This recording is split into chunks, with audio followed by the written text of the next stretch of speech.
बिस्मिल्लाहिर्रहमानिर्रहीम। अस्सलामुअलैकुम। चैप्टर 5 में लेक्चर 5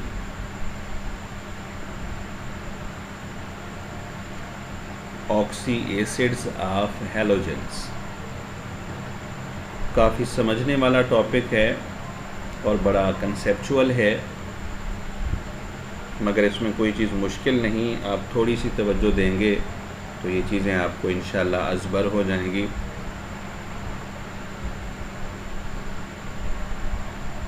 हैलोजेंस के ऐसे एसिड्स जिनमें ऑक्सीजन भी पाया जाए, ऑक्सी एसिड्स ऑफ हैलोजेंस कहलाते हैं।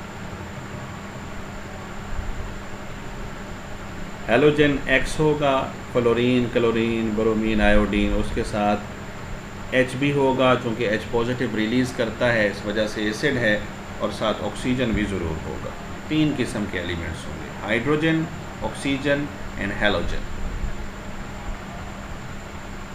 हमारे पास इसकी एक सिंपलेस्ट एग्जांपल है HXO। X कोई चीज़ हो सकती है, फ्लोरीन, क्लोरीन, ब्रोमीन, आयोडीन। इसका नाम है हाइपोहेलस एसिड HXO2। 3 एलिमेंट्स हैं मगर एटम्स इसमें 4 हैं, क्योंकि ऑक्सीजन एलिमेंट के 2 एटम्स हैं। हेलस acid HXO3, हेलिक acid HXO4, परहेलिक acid. हमारी शराइत के मुताबिक ये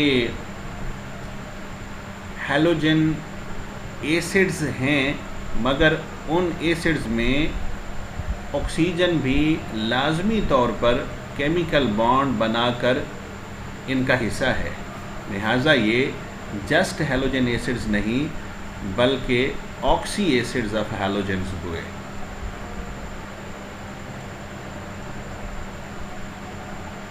No oxygen containing stable acid of fluorine is known।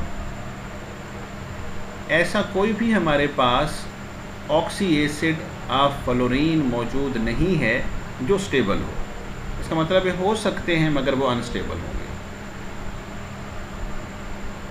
Fluorine का सिर्फ एक ऑक्सी एसिड पाया जाता है, HOF या HFO, किसी तरीके से भी इसको लिखा जा सकता है।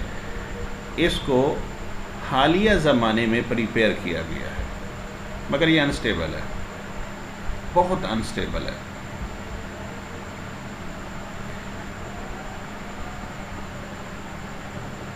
बकिया हैलोजेंस यानी क्लोरीन, ब्रोमीन, आयोडीन वगैरह ये ऑक्सी एसिड्स बनाते हैं। They can not be isolated in pure form, मगर इन एसिड्स को अपने मिक्सचर से 100% प्योर हालत में जुदा नहीं किया जा सकता। They are stable only in aqueous solutions. पानी के अंदर ये स्टेबल होते हैं, प्योर फॉर्म में नहीं। इसके साथ साथ इनके साल्ट भी स्टेबल होते हैं। Nomenclature of oxy acids and their salts। Oxy acids और उनके साल्ट्स को नाम देने का तरीक़ाकार। The system of nomenclature for these acids and their salts is based on the oxidation state of a halogen atom। पहले हम एसिड देखेंगे और उस ऑक्सी एसिड ऑफ हैलोजन में हैलोजन की ऑक्सीडेशन स्टेट क्या है, इससे हम अंदाज़ा लगाएंगे, प्रिडिक्ट करेंगे कि इसको कौन सा नाम देना चाहिए। Characteristic prefixes and suffixes are attached to them. और इस नाम को मुकम्मल करने के लिए ख़ास किस्म के प्रीफिक्सेस और सफिक्सेस भी अटैच किए जाते हैं, यानी साबके और लाहके यहाँ पे लगाए जाते हैं।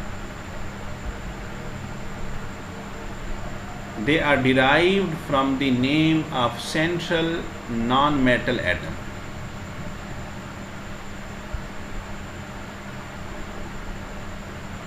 प्रीफिक्सेस और सफिक्सेस जो हैं ये नॉन मेटल एटम जो कि दरअसल हेलोजन होता है और ये मॉलिक्यूल का सेंट्रल एटम होता है, तमाम मॉलिक्यूल्स में मास सिवाय HXO के या HOX के।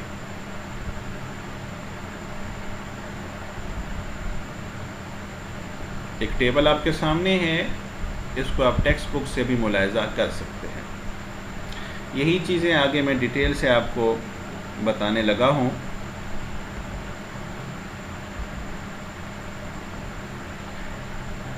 नॉमेनक्लेचर को स्टडी करने से कबल 5 बातें हमारे जहन में होनी चाहिए। एक, मॉलिक्यूल के अंदर ऑक्सीजन एटम्स की तादाद कितनी है, ये हम देख के फ़ौरन से उसको कैलकुलेट कर सकते हैं। सेंट्रल एटम यानी ऑक्सी एसिड ऑफ हैलोजेंस में जो सबसे सेंटर में पाया जाता है वो हैलोजन होता है।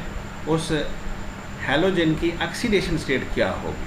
ऑक्सीडेशन स्टेट मालूम करने के मेथड्स हम चैप्टर नंबर 10 फर्स्ट ईयर में पढ़ चुके हैं, तो यहाँ इनकी ऑक्सीडेशन स्टेट भी बड़े आराम से मालूम कर ली जाती है। रूट ऑफ द नेम का हमें इल्म होना चाहिए। ये भी आगे चल के हम देखते हैं कि इससे क्या मुराद है। प्रीफिक्स और सफिक्स ये कौन सा लगाना चाहिए, इन 5 चीज़ों का इल्म हो। मॉलिक्यूल में एटम की तादाद, मॉलिक्यूल के अंदर हैलोजन की ऑक्सीडेशन स्टेट, नेम की रूट, नेम में प्रीफिक्स और नेम में सफिक्स कौन सा है, इनका कामिल इदराक होना चाहिए। और ये बड़ी आसान चीज़ें हैं। ये आपके पास एक मॉलिक्यूल है HXO या HOX, इसको कहते हैं हाइपोहेलस एसिड। नंबर 1 पे आप क्या बता सकते हैं इसमें कितने ऑक्सीजन एटम्स हैं? एक है। What will be the oxidation state of central atom? भी ऑक्सीजन की ऑक्सीडेशन स्टेट यहाँ पे -2 है, तो हाइड्रोजन की +1 है, तो हैलोजन की क्या होनी चाहिए वैल्यू कि ये न्यूट्रल हो जाए?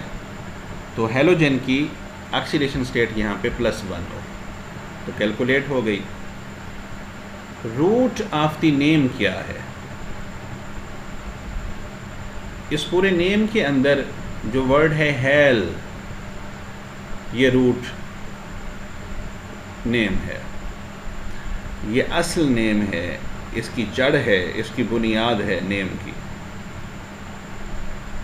प्रीफिक्स इसमें क्या है? रूट से जो कबल चीज़ लगी होती है वो प्रीफिक्स कहलाती है। तो हेल से पहले लगा हुआ है हाइपो। और सफिक्स, तो रूट के बाद जो चीज़ मौजूद है वो सफिक्स है, यानी ओअस एसिड।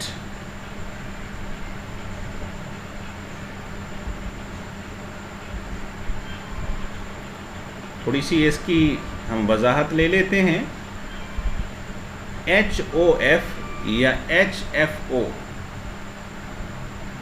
एक मॉलिक्यूल है, ऑक्सी एसिड है फ्लोरीन का, तो इसमें रूट नेम स्पेसिफिक हो गया। HXO में हमें नहीं पता था X से मुराद क्या है, फ्लोरीन है, क्लोरीन है, ब्रोमीन या आयोडीन, लिहाजा हमने यहाँ पे हैलोजन से हेल वर्ड डिराइव करके यहाँ पे लगा दिया। लेकिन यहाँ तो हमें पता है कि X यानी हैलोजन क्या है, ये फ्लोरीन है, लिहाजा इसका नेम तो बन जाएगा हाइपोफ्लोरस एसिड। लेकिन इसमें फ्लोर FLUOR, ये रूट ऑफ द नेम है। असल नेम हाइपोफ्लोरस एसिड, और इसमें हाइपो प्रीफिक्स और ओस एसिड सफिक्स, और इसमें सेंट्रल और रूट नेम जो है वो है फ्लोर, फ्लोरीन की वजह से। HClO, hypochlorous acid, root of the name is chlor. Hypobromous acid, root of the name is brom. Ous acid को एंड से और हाइपो को शुरू से हटा लें तो बकिया हमारे पास रूट ऑफ द नेम बचता है। HIO, क्या आप इसका नाम बता सकते हैं? Yes, it is hypo iodous acid, तो ये है iod, root of the name is आयोड।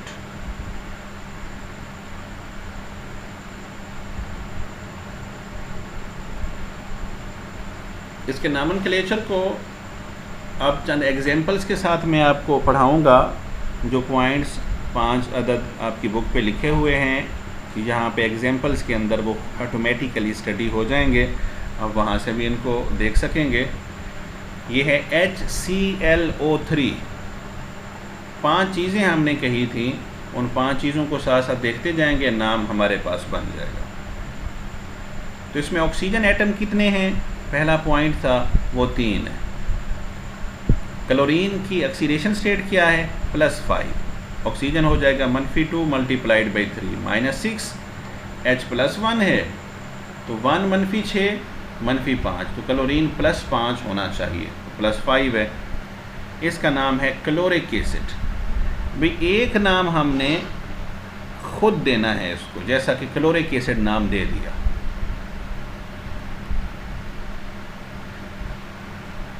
ये एसिड जब अपना प्रोटॉन रिलीज़ कर देता है तो उस वक्त ClO3 नेगेटिव में कन्वर्ट हो जाएगा, और इस आयन का नाम है क्लोरेट या क्लोरेट आयन। जब ये साल्ट बनाएगा सोडियम के साथ तो सोडियम क्लोरेट, या पोटाशियम होता तो पोटाशियम क्लोरेट। जो भी चीज़ यहाँ पे अटैच्ड होगी उसको नाम लिखेंगे और साथ क्लोरेट।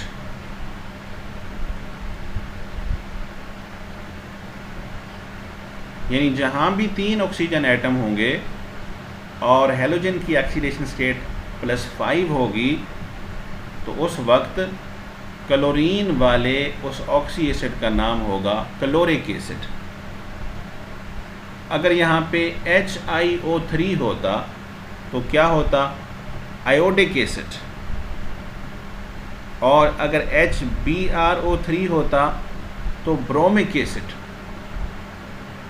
HFO3 होता, वैसे वो होता नहीं है क्योंकि फ्लोरीन की जो में वैलेंस शेल में d ऑर्बिटल्स नहीं होते और उसका ऑक्टेट एक्सपेंड नहीं कर सकता। फ़र्ज़ कर रहे हैं अगर होता HFO3 तो वो होता फ्लोरिक एसिड। यानी रूट ऑफ द नेम का यहाँ पे हम ख्याल करेंगे, वो अकॉर्डिंग टू हैलोजन आएगी। फ्लोरिक एसिड अगर होता तो यहाँ पे क्लोरिक एसिड, Br के केस में HBRO3 ब्रोमिक एसिड, आयोडीन के केस में आयोडिक एसिड। अगर एक ऑक्सीजन एटम कम हो जाए तो ये 2 हो गए, तो इस वक्त हैलोजन की ऑक्सीडेशन स्टेट +3 होगी। आप कैलकुलेट कर सकते हैं। अब हम इसका सफिक्स एक एसिड से हटा के OS एसिड लगा देंगे, बस थोड़ी सी चेंज आएगी। जैसा कि कहा कि इनमें 5 चीज़ें हैं, कोई ना कोई चीज़ चेंज हो जाती है 5 में से, तो यहाँ सफिक्स चेंज हो रहा है।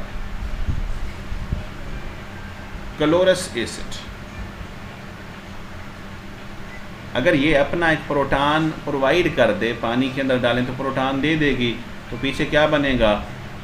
क्लोरस से क्लोराइड, क्योंकि ClO3 नेगेटिव क्लोरेट था, क्लोरिक एसिड से क्लोरेट, क्लोरस एसिड से आयन को नाम दिया गया क्लोराइड। आगे इसका साल्ट है सोडियम क्लोराइड, अगर KClO2 होता तो पोटाशियम क्लोराइड, एटसेट्रा, इस तरीके से नाम बनते। तो यहाँ पे हमने बुनियाद बनाया है 3 ऑक्सीजन एटम्स को और सेंट्रल हैलोजन की ऑक्सीडेशन स्टेट जो +5 है, इनको बेस बनाया है। अगर एक ऑक्सीजन बढ़ जाए तो ये 4 हो गए और क्लोरीन की ऑक्सीडेशन स्टेट यहाँ पर +7 हो गई है। क्लोरिक एसिड तो अपनी जगह सेम रहेगा, यानी इसका जो रूट है वो भी अनचेंज रहेगा और इसी तरीके से सफिक्स भी अनचेंज रहेगा, इक एसिड, मगर प्रीफिक्स हम बढ़ा देंगे, पर लगाएंगे, पर क्लोरिक एसिड।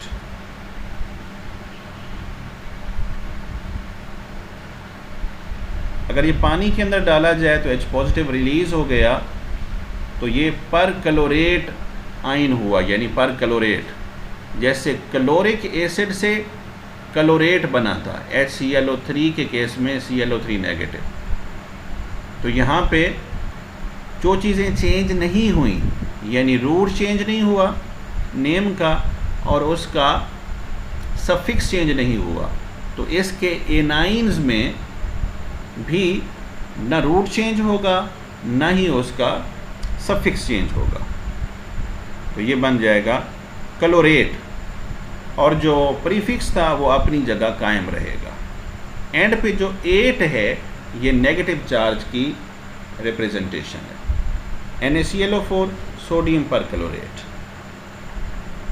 सबसे टॉप पे हम चले जाएंगे HClO2, इसमें से एक ऑक्सीजन मज़ीद कम कर लेते हैं, ये बनेगा HClO या HOCl। एक ऑक्सीजन है और हैलोजन की यानी क्लोरीन की यहाँ पे ऑक्सीडेशन स्टेट है +1। ये कहलाता है हाइपोक्लोरस एसिड। बना कैसे है? HClO2 से।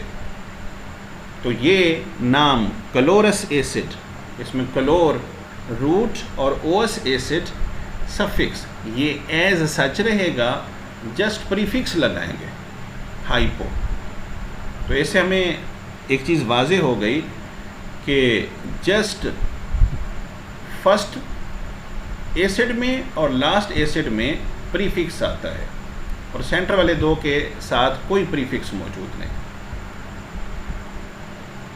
H पॉजिटिव अगर रिलीज़ कर दे ClO नेगेटिव, इस वक्त इसका नाम होगा हाइपोक्लोराइड। याद रहे क्लोरस एसिड के एनाइन को हम क्लोराइड कह चुके हैं।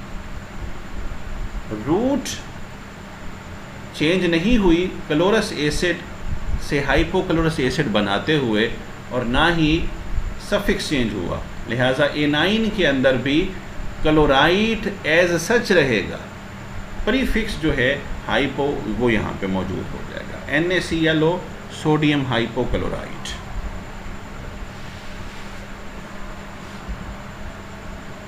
Halogen in the oxy acids serve as a central atom, इसको ऑलरेडी स्टडी कर चुके हैं। 1 to 4 oxygen atoms are attach to the central atom X। Central atom जो कि हैलोजन होता है, इसके साथ कम से कम 1 और ज़्यादा से ज़्यादा 4 ऑक्सीजन एटम जुड़ सकते हैं। तमाम बॉन्ड्स इन मॉलिक्यूल्स के अंदर कोवेलेंट होते हैं।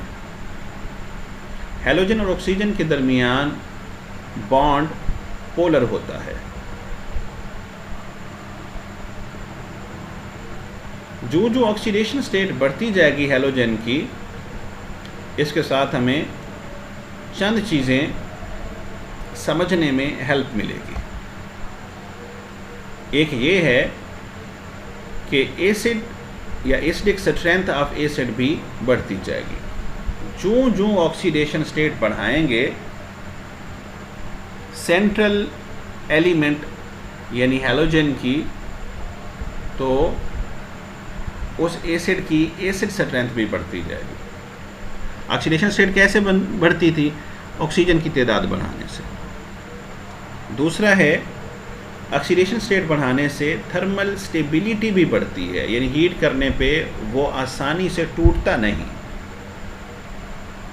और इसी तरीके से ऑक्सीडेशन स्टेट अगर बढ़ाते जाएंगे तो उस एसिड की ऑक्सीडाइजिंग पावर डिक्रीज़ करती जाती है। किसी को ऑक्सीजन देकर उसकी ऑक्सीडाइजिंग पावर ऑक्सीडाइज करने की सलाहियत ये कम होती जाती है। दो चीज़ें बढ़ती हैं, एसिड स्ट्रेंथ बढ़ती है, थर्मल स्टेबिलिटी बढ़ती है, और एक चीज़ कम होती है वो ऑक्सीडाइजिंग पावर। ये एसोसिएट हैं ऑक्सीडेशन स्टेट के बढ़ने के साथ। Properties of the oxy acids, खुसूसियात क्या हैं? फर्स्ट वन है acidic strength of the oxy acids. ये आपके सामने है, लेफ़्ट टू राइट आए तो स्ट्रॉन्गेस्ट एसिड HXO4 होगा, यानी पर हैलिक एसिड। उससे वीक होगा हैलिक एसिड, उससे वीक होगा हेलस एसिड, और वीकेस्ट होगा हाइपोहेलस एसिड। X की जगह अपनी मर्ज़ी की कोई चीज़ लगाएंगे, फ्लोरीन, क्लोरीन, ब्रोमीन, आयोडीन, जो भी होगा उसके अकॉर्डिंगली नाम आ जाएगा। +1, +3, +5 एंड +7। ये हमारे पास है राइट साइड पे जो मॉलिक्यूल था HOX या HXO। तो ऑलरेडी मैं बता चुका हूँ कि ये वाहिद कैटेगरी है हाइपोहेलस एसिड की जिसमें सेंट्रल एटम हैलोजन नहीं होता, बाकी सब में सेंट्रल एटम हैलोजन होता है।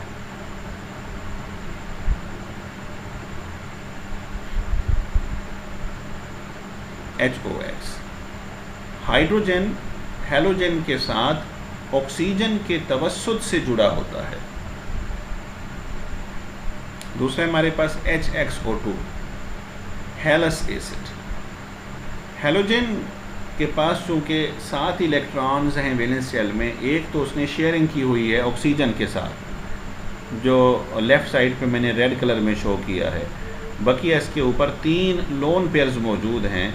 तो अब ये एक डबल बॉन्ड बनाएगा ऑक्सीजन के साथ, क्योंकि इनके ऑक्टेट एक्सपेंड कर सकते हैं, ये डबल बॉन्ड बना सकते हैं। हैलिक एसिड,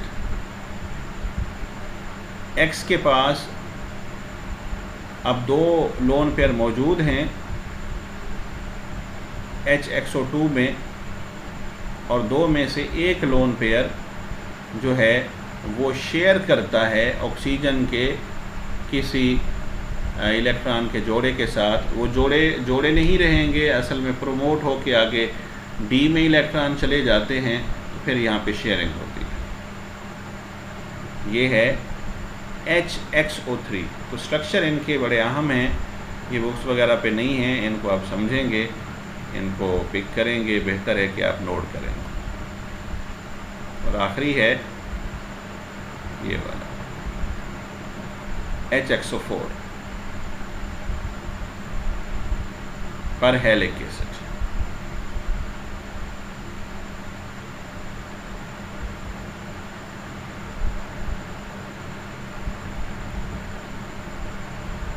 इसमें एक बात ये भी समझते जाएं कि ऑक्सीजन की तादाद बढ़ने से एसिड स्ट्रेंथ बढ़ रही है। दूसरे अल्फाज में हम यूँ कह सकते हैं कि सेंट्रल एलिमेंट यानी हैलोजन की ऑक्सीडेशन स्टेट बढ़ने से उस ऑक्सी एसिड की एसिड स्ट्रेंथ बढ़ती है। क्यों बढ़ती है? जवाब इसका ये है कि HOX में देखें आप, ऑक्सीजन और हैलोजन के दरमियान बॉन्ड ये पोलर है। तो इस पोलैरिटी की वजह से OH बॉन्ड भी पोलर है, मज़ीद पोलर हो जाएगा। नीचे वाले मॉलिक्यूल में HXO2 में आ जाए, इसमें चूँकि हैलोजन की ऑक्सीडेशन स्टेट +3 हो गई है +1 से बढ़ के, लिहाजा ये हैलोजन लेफ़्ट वाले ऑक्सीजन को ऊपर वाले मॉलिक्यूल की बनिस्बत ज़्यादा पावरफुली अपनी तरफ खींचता है।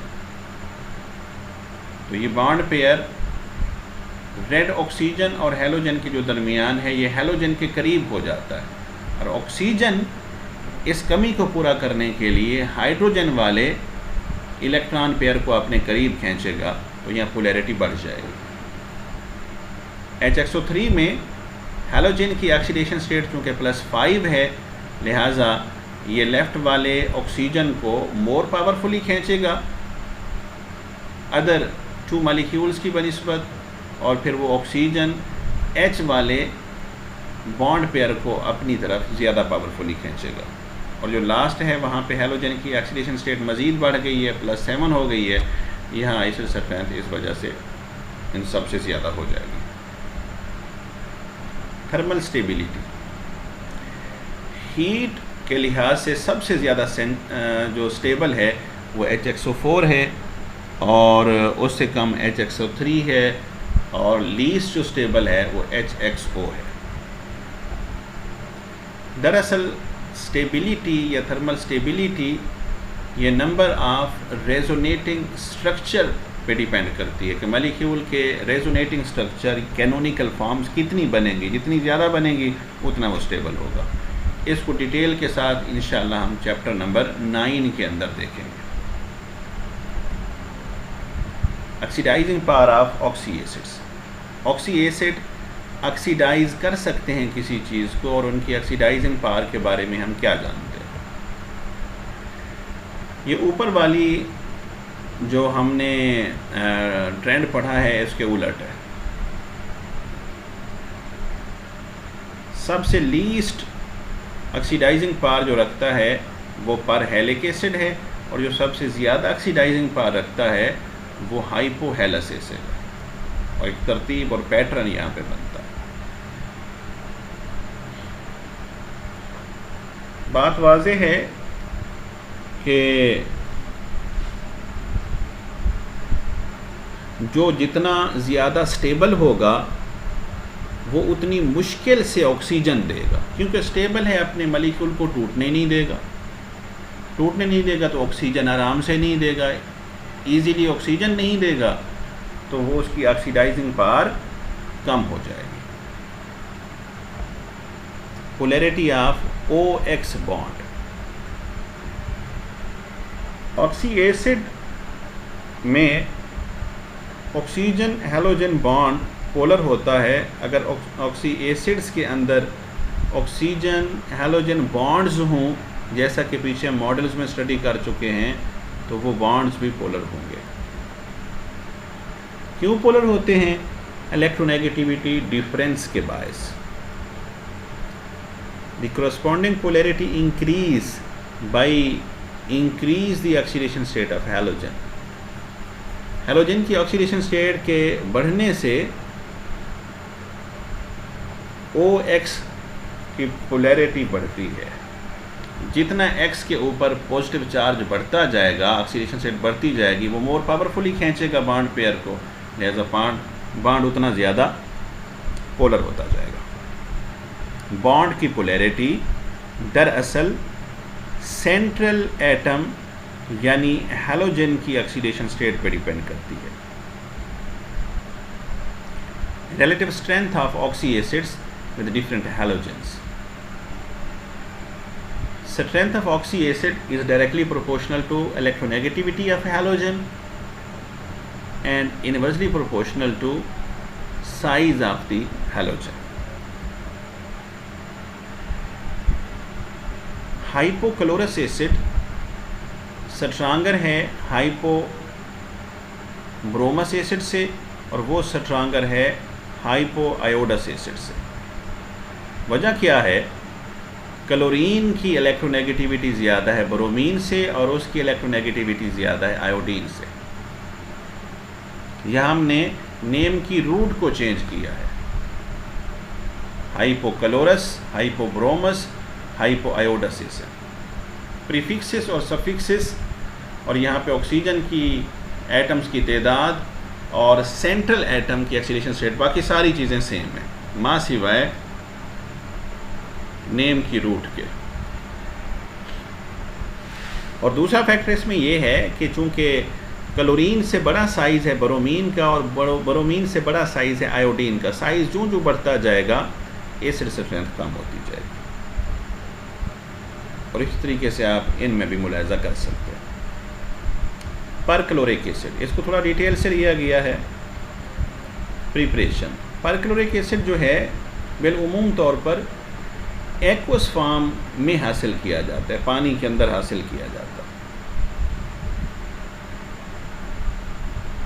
साथ ये भी बताते चलें कि 1 सदी से ऊपर नीचे कोई वक्त गुज़र गया है, अमेरिका के अंदर परक्लोरिक एसिड की फैक्ट्री के अंदर बहुत सारे मज़दूर हलाक हो गए थे। तो ये बड़ा ख़तरनाक एसिड है। Pure anhydrous compound can be prepared by distilling mixture of perchlorate, sodium perchlorate, sodium potassium perchlorate etcetera and concentrated sulphuric acid under reduced pressure. कम प्रेशर पे इनको मिलाएं और डिस्टिलेशन करें तो हमें परक्लोरिक एसिड एनहाइड्रस फॉर्म में, वाटर फ्री फॉर्म में मिल जाता है। ये इसकी इक्वेशन है। Potassium perchlorate is reacting with concentrated sulphuric acid, we provided heat and at reduced pressure it gives us potassium bisulfate and perchloric acid. You can see that there is no water, तो ये anhydrous है, dry form में। Properties, perchloric acid बेरंग होता है और hygroscopic होता है और बजाते खुद ये लिक्विड है। हाइग्रोस्कोपिक आप जानते हैं, गुज़श्ता चैप्टर्स में ये टर्मिनोलॉजी आप पढ़ चुके हैं, जो वाटर वेपर्स को, मॉइस्चर को एब्जॉर्ब कर सके। नॉर्मल प्रेशर पे यानी 1 एटमॉस्फेरिक प्रेशर पे अगर इसको फ्रीज़ करना चाहें तो -112 डिग्री सेंटीग्रेड पे जाके ये फ्रीज़ होता है, लेकिन इसका बॉइलिंग पॉइंट भी 100 से कम है, जो कि 90 डिग्री सेंटीग्रेड है। एक्वस मीडियम में तमाम एसिड्स में से ये स्ट्रांगेस्ट एसिड है, यानी पानी के अंदर अगर बकिया एसिड्स को भी मिला लें किसी बर्तन में और अलहदा से किसी बर्तन के अंदर परक्लोरिक एसिड को भी पानी में मिला लें तो ये स्ट्रांगेस्ट एसिड साबित होता है।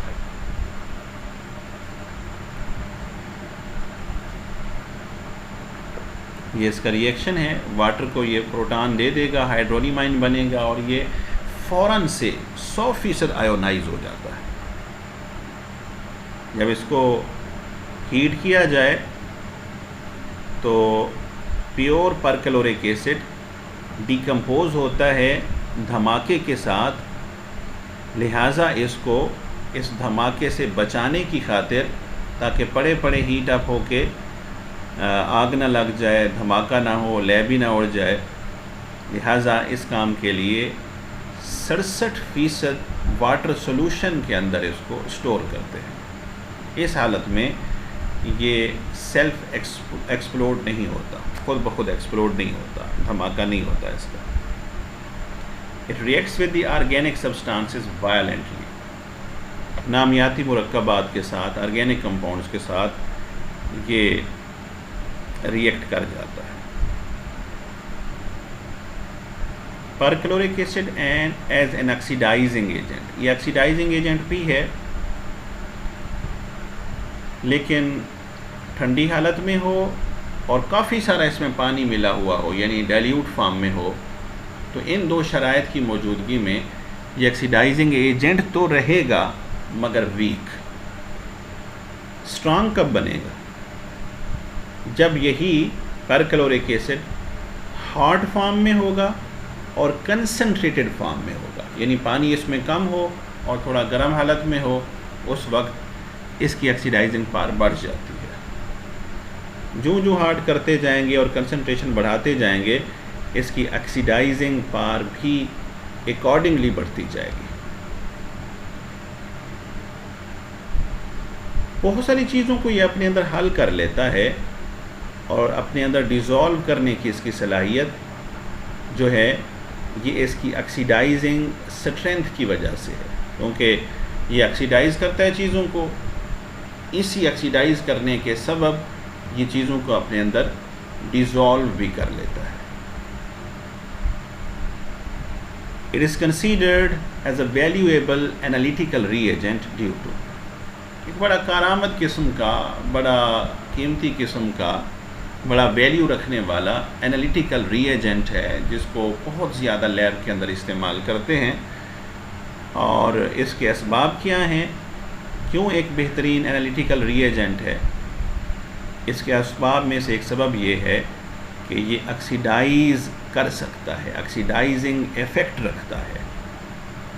सेकंड, ये एसिडिक स्ट्रेंथ का हामिल है, एक स्ट्रॉन्ग एसिड है। तीसरा, इसके साल्ट्स वाटर सलूबल होते हैं। अल्लाह हाफिज़, थैंक यू जी।